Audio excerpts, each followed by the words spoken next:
Magandang umaga sa lahat. Ngayon ay magpapatuloy tayo sa diskusyon patungkol sa bugto. Natalakay na kanina ang pagbubuti ng mga bugto. Ngayon naman ay meron pang dalawang natitirang uri ng bugto. Ito ay ang bugtong tungkol sa kalikasan at bugtong na may simbolismo. Una ay ang bugtong sa kalikasan, patungkol sa kalikasan. Inilalarawan ang mga likas na elemento tulad ng araw, ulan, hangin, at lupa. Kapag gumagamit ka ng bugtong patungkol sa kalikasan, tinitingnan mo o sinasabi mo kung ano ang katangian ng mga nakikita mo sa kalikasan. Halimbawa, ang mga halaman. Ano ang katangian ng halaman? Maaaring sabihin ito ay kulay green. O kaya ito ay tumutubo, ganyan. So, ang mga bugtong na yan, ang bugtong patungkol sa kalikasan ay malamang sa kalikasan natin nakikita. Ito ay dapat nakikita ng mga kabataan sa kanilang paligid. Sapagkat ang paggamit ng ganitong mga bugtong ay dapat, magbibigay ka ng bugtong sa mga bata, dapat alam nila or dapat nakikita nila para sila yung makasagot kung anong bugtong ang sinasabi. Hindi lang ikaw yung nakakaintindi sa sarili mong bugtong. Dapat yung mga bata din na tinuturuan mo. Then, meron tayong bugtong na may simbolismo. Gumagamit ng mas malalim na talinghaga at paghahambing. So, ang bugtong na may simbolismo ay parang yung anong bugtong ng kasoy ay prinsesa. Isang prinsesa nakaupo sa tasa. Isang prinsesa nakaupo sa tasa. Hindi directly na sinasabi na ito ay nagsusuot ng corona or something ganyan. Hindi sinasabi na yung makinis ang balat. But, sinasabi na ito ay isang Prinsesa nakaupo sa tasa. Isang prinsesa? Oo. Nakaupo sa tasa. Yun ay kasoy. So, yung balat niya,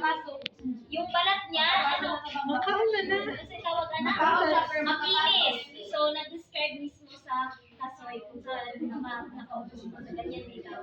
So, hindi directly sinasabi kung anong klaseng katangian ng isang bagay, kundi ay ang ginagamit na mga words ay mas matalinghaga at hindi mo directly malalaman. Kaya kailangan yung talino, yung talas ng isipan. Yes. Critical thinking ang ginagamit sa ganitong uri ng bugtong. Dahil ito ang klase ng bugtong na mas malalim ang pakahulugan, mas malalim ang mga salitang ginagamit kumpara sa mga salitang ginagamit sa iba pang uri ng bugtong.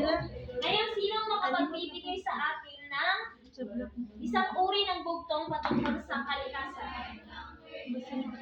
Sa kalikasan. Wala? Patungkol sa kalikasan. Sige, patungkol sa kalikasan. Sige. Kasi man ang araw, araw na lang. Sige. Kuan. Kaya sa isang plato, sakop ang buong mundo. Ulan. Gani daw.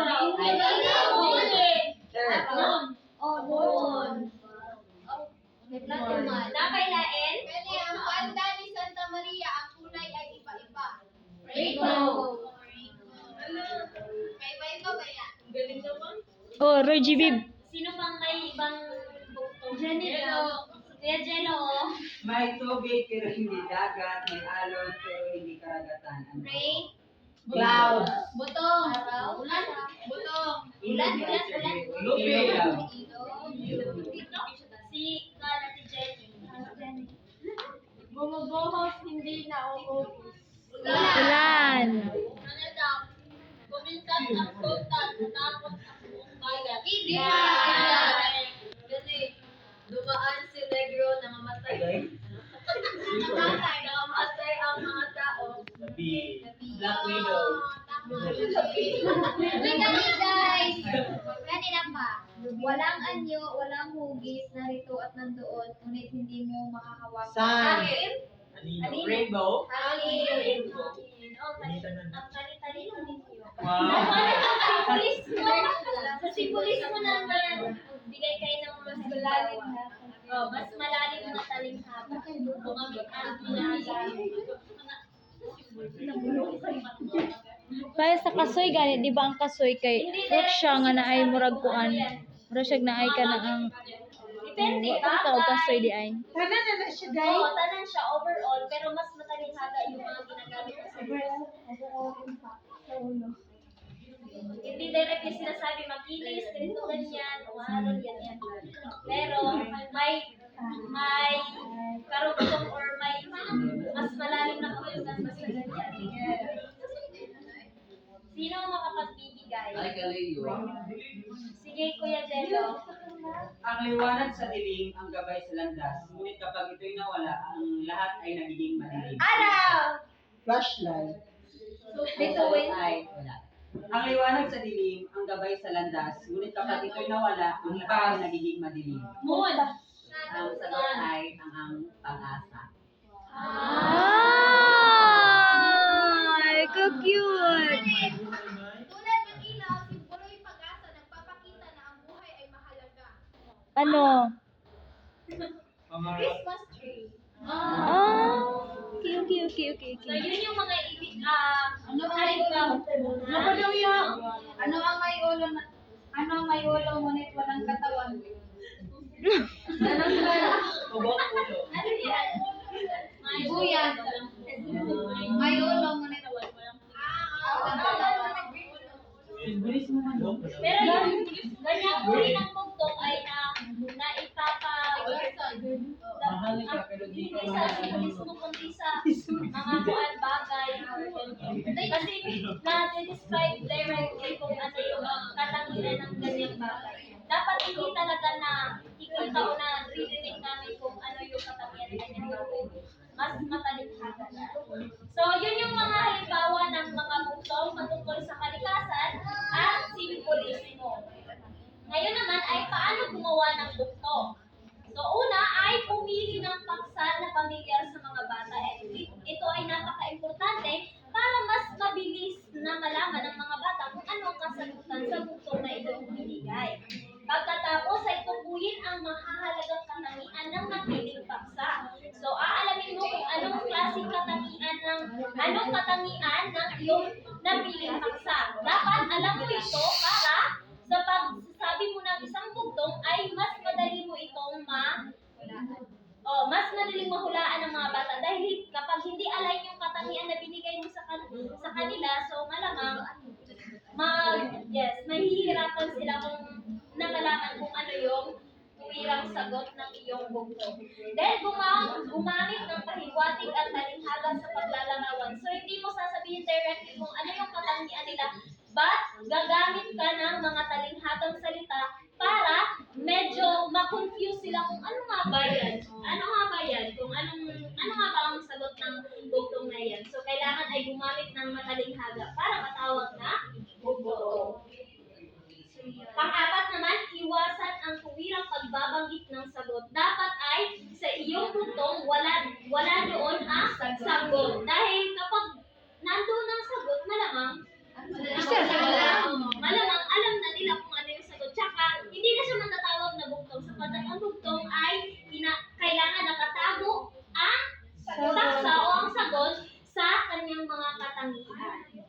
Then, siguraduhin may malinaw at iisang sagot. Dapat isa lang talaga yung sagot. Dahil kapag marami ang sagot, maaaring malito ang mga bata kung ano ang kanilang sasabihin. Sapagkat pagsasabihin mo, ngipin, tapos pareha sa kanila may lagari. Mahirapan sila kung ano yung tunay na sagot. Tapos, maaari din i-argue nila na ito talaga yung sagot. So, ganyan. Dapat iisa lang ang sagot sa bugtong na iyong ibinigay. Kaya, kailangan sa pagtukoy ng mahalagang katangian nito ay nakabase talaga sa mismong sagot sa mismong paksa na iyong napili. Dapat ay make sure mo kung ano yung katangian at sagot. Then, mga halimbawa ng bugtong. Hindi tao, hindi hayop, may ulo, walang buhok. Bote. So, ito yung isang prinsesa na nakaupo sa tasa, kasoy. So, bata pa man ay marunong ng lumakad, pagtanda'y hindi na makagalaw. kandila. Day, mulakaw din kandila. Kaya kandila. Ay,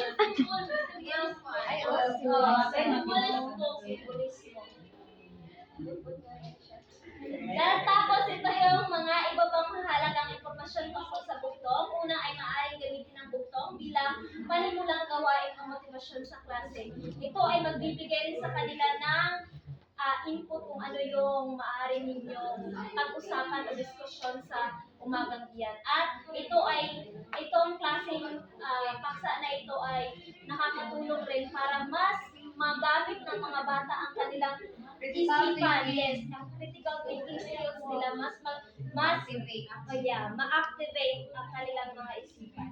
Then, angkop ito sa integratibong pagtuturo ng Filipino at Aralpan. Maaari itong gamitin sapagkat ang klase ng ang ganitong klaseng ang buktong ay nakakatulong para maaring i-integrate mo ang kultura dahil ang buktong ay sumasalamin sa mga kultura ng Pilipino. Maaari mo kong gamitin yan.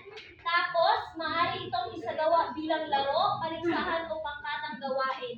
Sa klase, maaari kang magpangkat ng iyong mga estudyante o iyong mga kaklase para magsagawa ng bugtong. O kaya ay magsagot ng bugtong na iyong binigay. At syempre, bibigyan nyo sila ng reward or points, ganyan. Then, nakakatulong ito sa paglinang ng higher order thinking skills dahil ginagamit natin ang ating mga isipan sa pagtalakay o sa pagsabi kung ano ang sagot ng bugtong na iyong ibinigay. So, ginagamit ang higher order thinking skills. Hindi lang basta-basta na sinasabi mo kung ang sagot, kundi ay nag-iisip ka ng mas malalim sapagkat ang mga ginamit na salita ay mas matalinghaga. Naiintindihan? Sa bugtong naman ay una, ginagamit ang salitang, pag nagsasagawa ka ng bugtong, ginagamit mong salitang una, bugtong-bugtong. Bugtong-bugtong, sinasabi mong ganyan. Then, hulaan nyo. Ganyan. Yung mga nauna, minsan, pero meron ding mga bugtong na hindi na nagsasabi ng ganyan. At ang bugtong, kadalasan ay may tugma at sukat ito para mas magandang tingnan. Ngunit may mga iba namang bugtong na hindi na nangangailangan ng sukat at tugma, pero mas nakakagandang pakinggan sa mga bata kung may tugma at sukat na iyong ginamit sa iyong bugtong na ibigay.